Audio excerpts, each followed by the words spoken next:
Olá, boa noite. Eu sou o William Galvão e começa agora o Jornal da Justiça desta terça-feira, 17 de outubro. Ministro Edson Fachin do Supremo determina que o Rio de Janeiro se manifeste sobre sugestões do Conselho Nacional de Justiça para o plano de redução de letalidade nas operações policiais do Estado. Esse é um dos destaques de hoje. E você acompanha também nesta edição. CNJ abre procedimento administrativo disciplinar contra desembargador do Rio Grande do Sul por denúncia de violência doméstica. Supremo nega pedido de abatimento de pena a ex-deputado Daniel Silveira.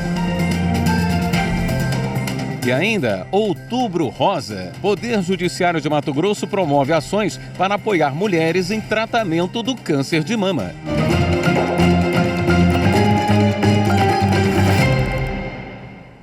O plenário do Conselho Nacional de Justiça decidiu afastar do cargo e abrir um procedimento administrativo disciplinar contra um desembargador do Rio Grande do Sul. Ele já é réu numa ação penal por violência psicológica e moral contra a ex-mulher. Repórter Viviane Novaes tem as informações. A decisão dos conselheiros foi unânime. A conduta do desembargador do Rio Grande do Sul será analisada num procedimento administrativo disciplinar do Conselho Nacional de Justiça. O chamado PAD pode resultar em uma série de sanções, como advertência, demissão e aposentadoria compulsória.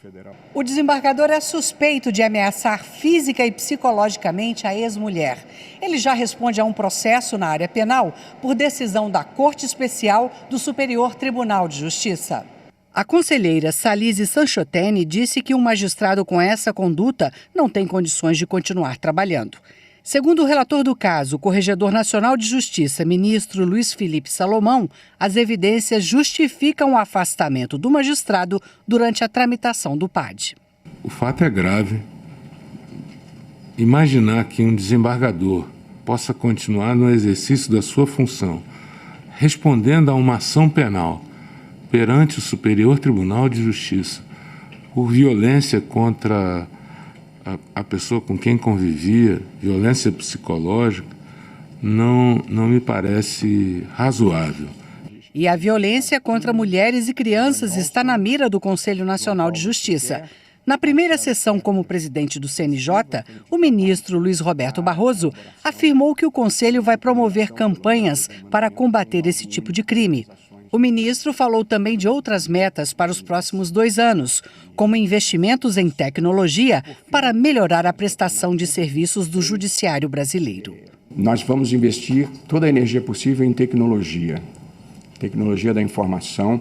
Nós conseguimos um aumento no orçamento do Conselho Nacional de Justiça, um aumento conseguido com a colaboração do Tribunal Superior do Trabalho. Gostaria de deixar registrado publicamente que o ministro presidente do TST, Lélio Bentes, gentilmente nos cedeu uma sobra orçamentária que tinha e que permitiu que nós aumentássemos o orçamento do CNJ em 28 milhões e vamos investir pesado em tecnologia da informação para ajudar na agilização da Justiça.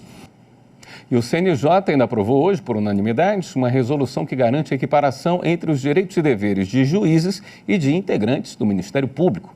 Conforme a decisão, somente devem se aplicar a ambas as carreiras os direitos e deveres validamente atribuídos a elas e caberá ao Judiciário, nas situações controvertidas, definir o que é válido e o que não é.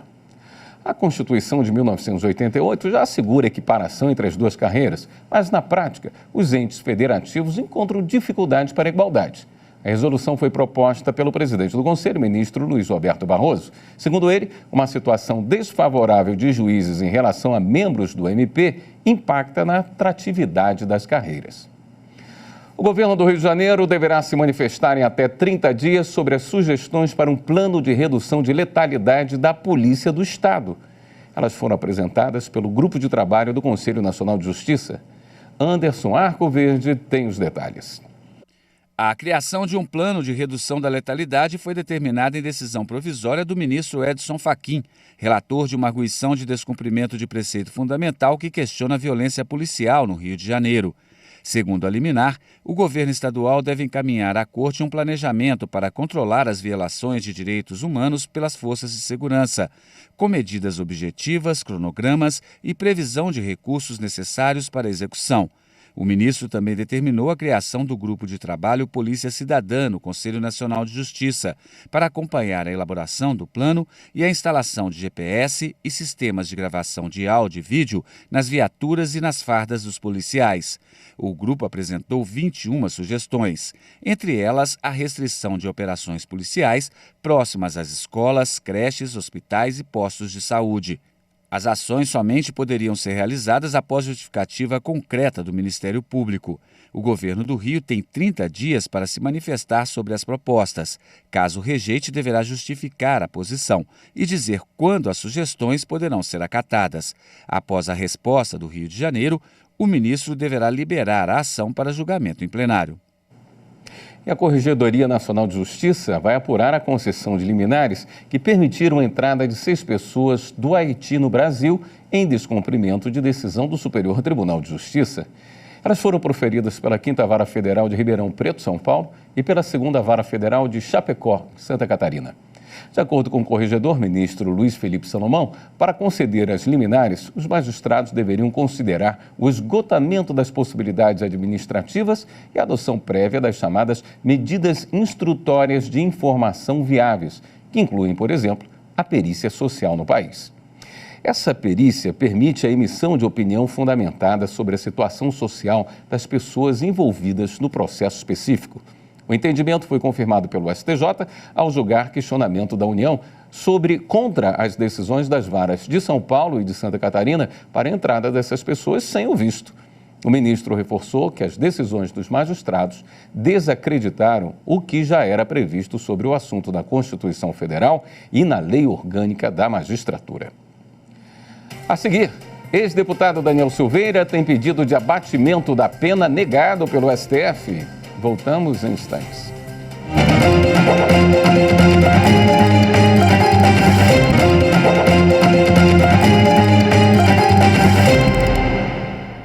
A segunda turma do STF, por maioria, cassou a decisão da Justiça Trabalhista que reconheceu o vínculo empregatício de um agente autônomo de investimentos contratado como pessoa jurídica por uma corretora. Repórter Marta Ferreira. A empresa recorreu ao Supremo, questionando decisão do Tribunal Regional do Trabalho da Primeira Região, que decidiu favoravelmente a um profissional liberal que prestava serviço à corretora como pessoa jurídica. O relator do caso é o ministro Ricardo Lewandowski, que antes de se aposentar, decidiu manter o entendimento do TRT da Primeira Região. A empresa, então, recorreu novamente e o processo foi levado para análise da segunda turma. O julgamento foi retomado nesta tarde com 2 votos para manter a decisão da Justiça Trabalhista e 2 contra. O voto de desempate coube ao ministro Gilmar Mendes, que acompanhou a divergência por entender que a decisão em questão não está de acordo com a jurisprudência do Supremo. O caso dos autos bem evidencia a falência da engenharia social implementada pela Justiça do Trabalho. O agravado profissional liberal do mercado de investimentos entabulou diversas formas de contratação com as reclamadas, ora laborando sob a égide da CLT, totalizando cerca de 4 anos, ora prestando serviços por meio de pessoas jurídicas, por 7 anos, o que evidencia por si só a variabilidade da dinâmica do mercado de trabalho atual. Desse quadro, porém, a Justiça do Trabalho extraiu conclusão descolada dessa realidade fática e da jurisprudência desta Corte, reconhecendo o vínculo de emprego em relação de prestação de serviços que perdurou por longos anos de forma extremamente lucrativa para o agravado, que oferia comissões superiores a 100 mil mensais em média. E mais, impôs essa compreensão à revelia do ambiente regulatório da Comissão de Valores Imobiliários, que admite a atuação de agentes autônomos de investimentos, tanto de forma autônoma, como pessoa física ou jurídica, quanto mediante contrato de emprego. Assim, por maioria, a segunda turma entendeu não haver vínculo empregatício de um agente autônomo de investimentos contratado como pessoa jurídica pela corretora. Já na primeira turma do Supremo, foram julgados hoje 2 processos. Um sobre a impossibilidade do uso do salário mínimo como base de cálculo para pagamento de adicional a servidores e outro sobre revisão de processo disciplinar. Repórter Pablo Lemos. No primeiro processo, os ministros, por maioria, cassaram a liminar concedida a um promotor de justiça no interior de São Paulo em 2013. Desde então, ele permanecia no exercício do cargo sem desrespeito às normas procedimentais durante análise de processo disciplinar pelo Conselho Nacional do Ministério Público, que aplicou a pena de disponibilidade para que ele permanecesse na função com vencimentos proporcionais. O ministro Alexandre de Moraes, relator do caso, destacou que foi o próprio autor da ação que entrou com o pedido de revisão do processo disciplinar. Afirmou ainda que cabe ao Conselho do Ministério Público rever os processos disciplinares de membros do MP, da União ou dos Estados, julgados há menos de 1 ano. Cito aqui outros precedentes que afastam a possibilidade que próprio Supremo Tribunal Federal e a nossa turma afasta a possibilidade do Supremo se transformar em instância recursal para todos os casos do CNMP, assim como também para o SNJ. Em outra análise, a primeira turma do STF, por unanimidade, julgou improcedente recurso que pretendia afastar a decisão do ministro Cristiano Zanin, que determinou a impossibilidade de utilização do salário mínimo como base de cálculo para pagamento de adicional de insalubridade. A ação foi proposta pelo município de Mandaguaçu, no Paraná, e questionava a decisão da 4ª turma recursal dos juizados especiais do Estado. Este cálculo era usado até 2021 e só mudou depois que os servidores procuraram a Justiça. O ministro Alexandre de Moraes, do Supremo, negou o pedido da defesa do ex-deputado federal Daniel Silveira de abater do total da pena o período em que foram impostas a ele medidas cautelares diversas da prisão. O ex-parlamentar foi condenado a 8 anos e 9 meses de reclusão em regime inicial fechado pelos crimes de ameaça ao Estado Democrático de Direito e coação no curso do processo.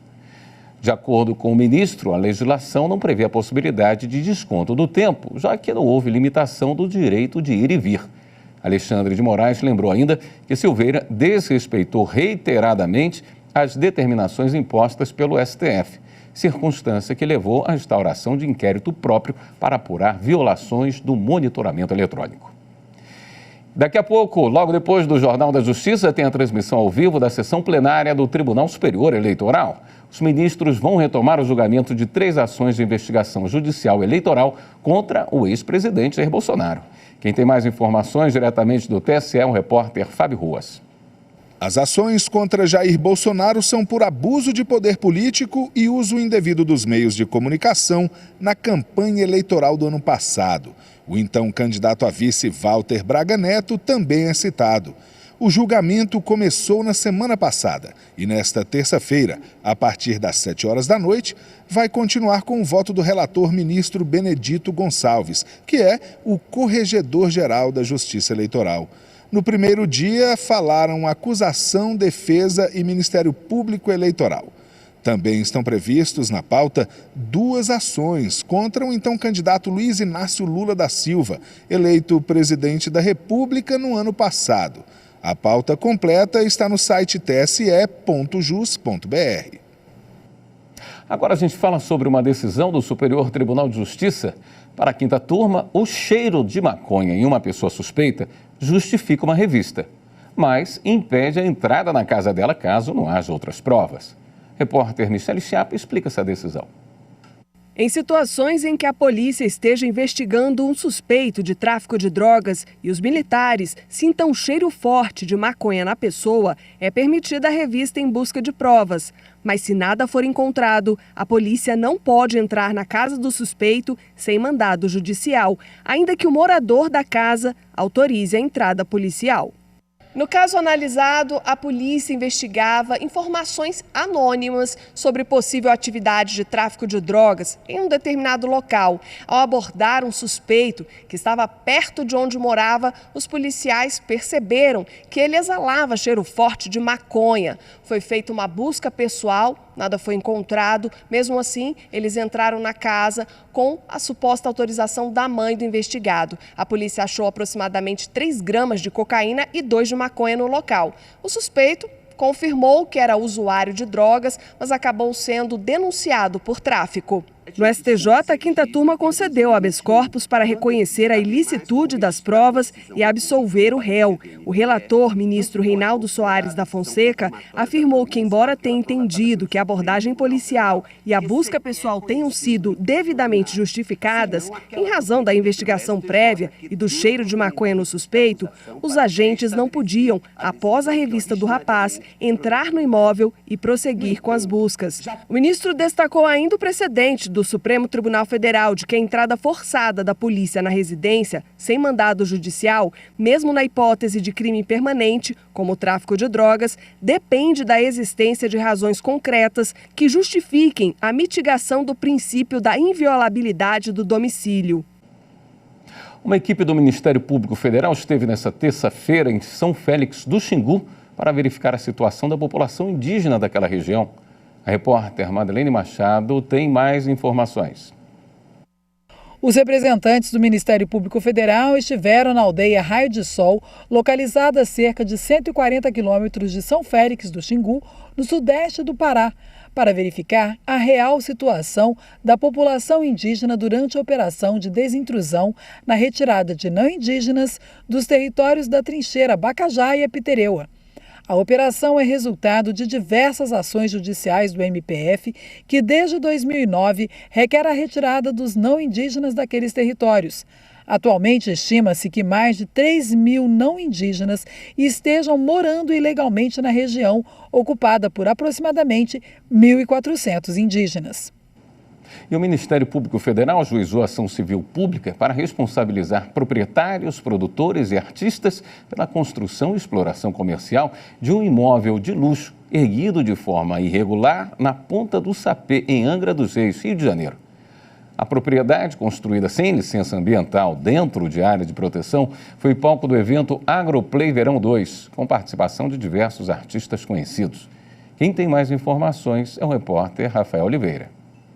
O objetivo da ação é reparar os danos ambientais causados pela propriedade e pelo evento. A iniciativa também visa promover o debate público sobre governança e responsabilidade socioambiental de artistas e produtores na escolha dos locais para a realização de eventos. Além de solicitar a demolição das estruturas irregulares e o pagamento de indenização pelos danos causados ao meio ambiente, o Ministério Público Federal pede à Justiça Federal uma liminar para suspender imediatamente a exploração comercial do local, incluindo hospedagem, locomoção para eventos, gravações e publicidade.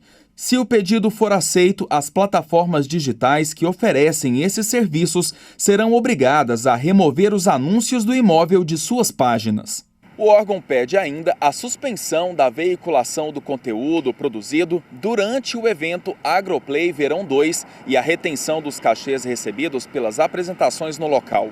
A intenção do MPF é destinar esses valores a projetos de recuperação ambiental. O pedido inclui também a condenação dos artistas e produtores para que compartilhem informações sobre a importância do patrimônio ambiental protegido pela APA Tamoios nas redes sociais. Na ação, o MPF ainda solicita que o município de Angra dos Reis garanta imediatamente o livre acesso da população à praia, que atualmente está bloqueado pela propriedade. Por fim, o município deve retirar ou desfazer qualquer intervenção na areia sob pena de multa diária. Litigância predatória. Você conhece esse termo jurídico? No próximo bloco a gente explica. Até já!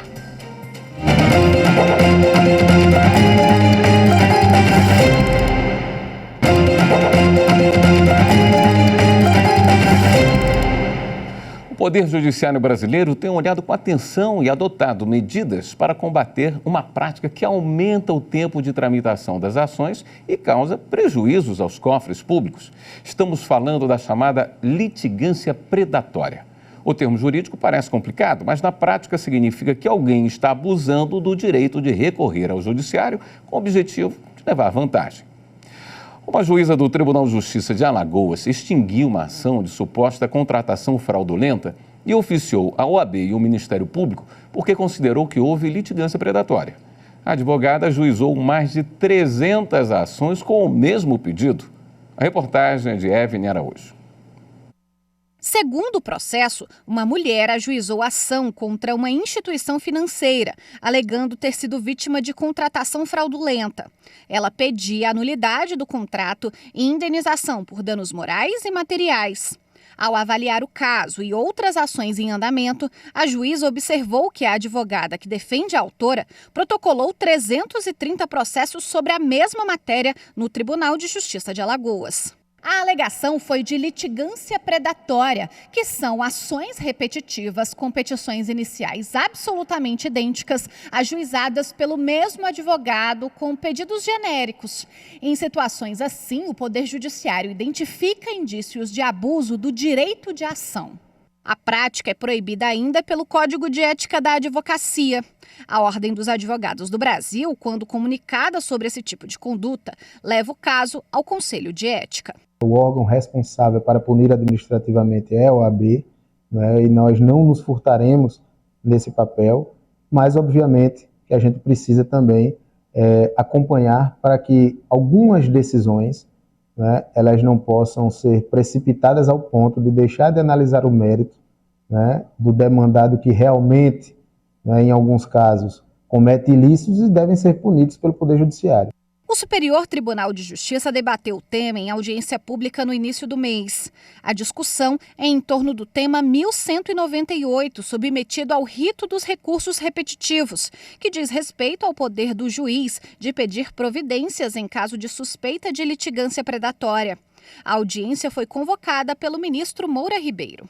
Tivemos 28 oradores, mais de 2.500 acessos, de modo que demonstra a importância do tema e a importância que o Tribunal da Cidadania deu a esse tema. A solução virá, né? Uma ou outra virá. E pacificaremos, né, de alguma forma, esse tema. O Poder Judiciário de Mato Grosso está prometendo uma série de ações dentro da campanha Outubro Rosa. Uma das iniciativas é a doação de cabelos, lenços e turbantes para ajudar mulheres a enfrentar o tratamento do câncer de mama. Confira na reportagem de Laura Meirelles. O sorriso estampado no rosto é reflexo da recuperação da identidade. Em forma de peruca, os cabelos voltaram a compor o visual da Kate, a servidora pública que há 4 meses está em tratamento contra um câncer.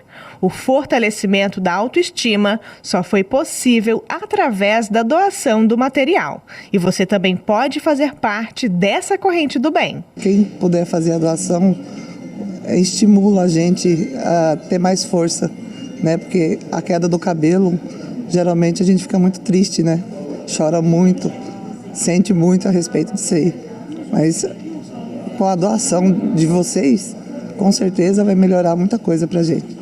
Durante o mês de outubro, o Tribunal de Justiça será parceiro do Hospital de Câncer de Mato Grosso. A campanha de arrecadação já começou. O Hospital de Câncer é referência estadual, né, no tratamento da doença. E esse ano a gente fez essa parceria com eles para contemplar a todos, né, uma maior parte, não só daqui de Cuiabá, mas de todo o estado, assim, de todo o interior do estado. O Tribunal de Justiça disponibilizou vários pontos de coleta de cabelos, lenços, turbantes e chapéus. Eles estão localizados no acesso ao Departamento de Saúde e nas recepções dos fóruns de Cuiabá e Várzea Grande e também aqui, na sede do Palácio da Justiça.